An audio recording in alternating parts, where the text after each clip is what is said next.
Guys, welcome back to my channel. This vlog is hair color tayo. So anit muna yung ano natin.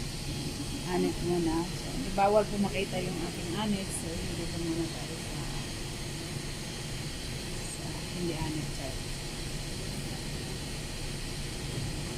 So ito kanina na ano na po natin na highlights na po natin siya. So kung makikita nyo, mayroon na po siyang highlights. Yun ito po yung kanyang pinaka kulay. Dark.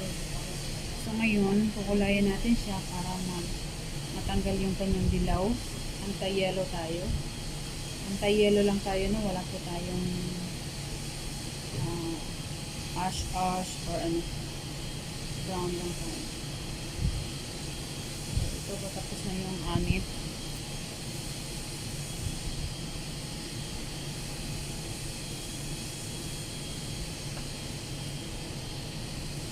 Maglalagay na tayo ng color niya.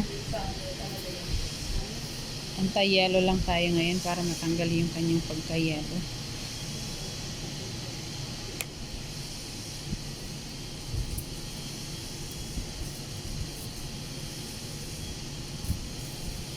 Yung kanyang orange, kailangan matanggal siya. So, mamaya yan, ano na. So, antabay lang tayo guys, no? Hanggang sa malagyan natin ang ating buhok lahat.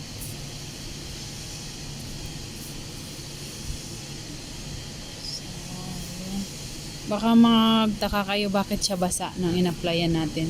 Kasi po galing siya ng highlights. Kailangan hindi na siya i-dry para yung hindi siya ano pag nilagyan mo ng color. Hindi siya magastos ang tawag nun. Ma-consume. Yun. Yun yung mga technique ng mga salon. So may tumawag na customer. Okay. Ayan, dito na tayo sa beige naman siya. Maganda ng niya, highlights. Dito lang medyo siya brown. Kasi nalagyan na to ng dark eh. Kinulayan ko na to ng dark. Kaya yung anit niya, kaya medyo orange siya. So, pag nalagyan nitong anti-yellow, ay anti-yellow, anti-orange, magiging beige na siya mamaya. So, kailangan nating massage ng maayos para kulot kasi yung mga buhok dito guys. Kaya, kailangan natin ganito. Sa atin sa Pinas, pwede na yung ganyan. Alang dito, hindi pwede, hindi kakapit. So, kunting ano na lang, section.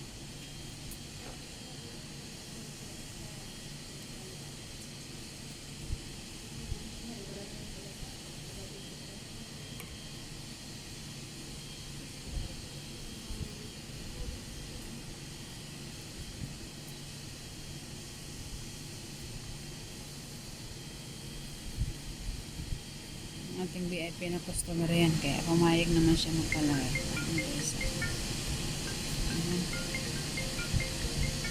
Cream look.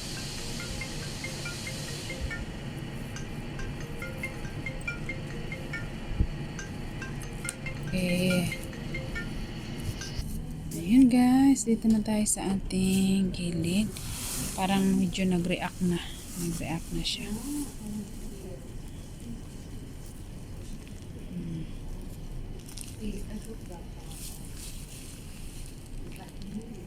So after 20 minutes, aanlawan na natin siya. Din makikita natin siya mamaya.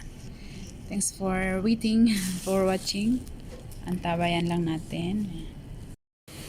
So ito na guys ang ating finished product na banlawan na po natin ang ating anti-yellow process. So wala na po, hindi na po siya nag-yellow. Yung makikita nyo orange yun yung pinaka buhok niya na hindi na highlights. So ngayon, ating i-hairstyle ang dulo. I-weave lang natin dito sa palagitnaan.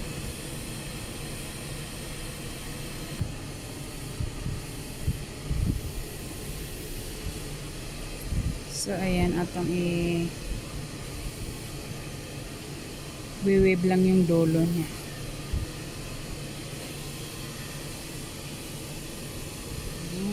Hindi natin masyadong painitan kasi galing siya sa highlights.